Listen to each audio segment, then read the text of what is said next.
sampai ke abad yang ke-7. في القرن السابع والثامن انتشر الإسلام في الرعايا وفي السلاطين.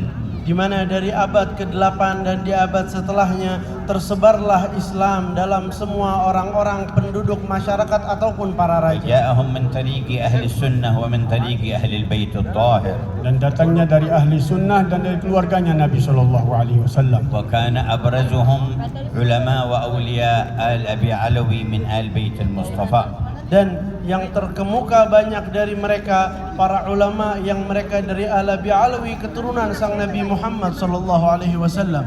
فثبت الإيمان ورسخ في القلوب. Maka kokohlah iman di dalam hati-hati. وكثر في الإندونيسيين العلماء والأولياء. Dan berkali lipat dan banyak di dalam masyarakat Indonesia dari para wali-wali dan para orang-orang alim. وانتشر حسن الخلق بين الكبير والصغير والذكر والأنثى. Dan tersebarlah daripada akhlak-akhlak yang mulia dari kalangan laki-laki dan perempuan besar dan kecil. حتى اشتهروا في مختلف أقطار الأرض بأخلاقهم. Hingga terkenal di berbagai tempat di muka bumi dengan akhlak dan budi pekerti mereka. فالله يثبت قلوبنا على حقائق الإيمان.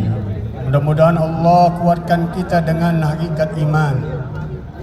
ويزيدنا إيمان في كل لمحة وفي كل نفس. Dan Allah tambah kita dengan iman setiap saat dan setiap nafas. حتى تعتمر أعمارنا بزيادة القرب من خلاقنا. Mudah-mudahan Allah tambahkan daripada kekuatan iman di dalam hati-hati kita semuanya. وتأتي ساعة الوفاة لأحدنا على أكمل المحبة.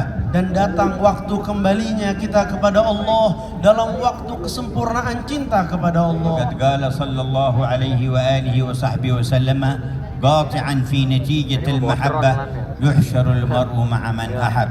Rasulullah sallallahu alaihi wasallam bersabda dalam hadisnya bahwa manusia akan dibangkitkan sesuai apa yang dia cintai di dalam hatinya. توجهوا بقلوبكم.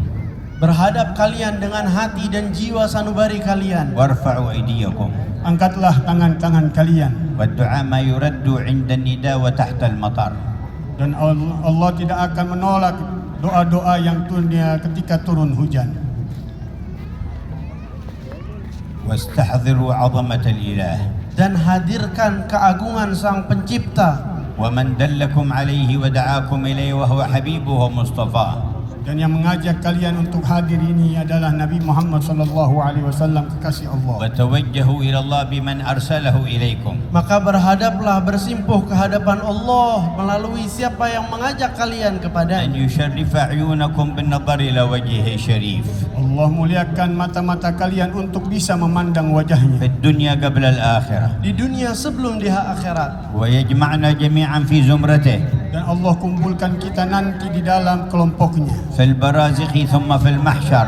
Di barzakh, setelah itu di padang mahsyar. ثم في الجنات وساحة النظر إلى وجه الله الكريم. Di dalam surga Allah dan di saat untuk berjumpa dengan Allah Subhanahu wa ta'ala. اللهم تب توبة نصوحة على كل حاضر. Wahai Allah, beri pengampunan yang sempurna kepada semua yang hadir.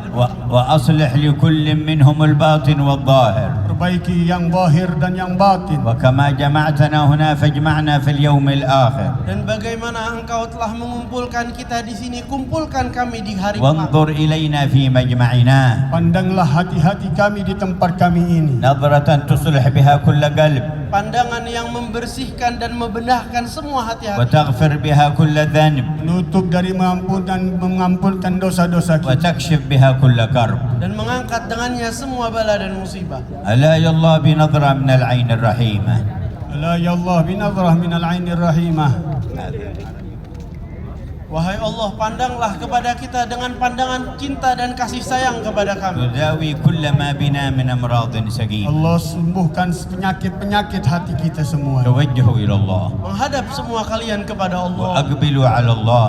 Hadapkan hati kalian kepada Allah. يا ربي اجعل من نظرتك إلينا صلاح إندونيسيا والمسلمين في المشارق والمغارب. Wahai Allah, jadikan dari bagian pandanganmu kepada kami semua menjadi pembenah untuk keadaan Indonesia dan semua muslim. وكل ساع في شر وضر فعجل بتوبته وإن سبقت عليه الشقاوة فعجل بهلاكه. Dan orang yang berusaha kepada kehancuran apabila ada jalan dari Allah Subhanahu wa taala dalam tulisan amaliyahnya untuk bertaubat, maka percepatlah mereka untuk bertaubat. احفظ علينا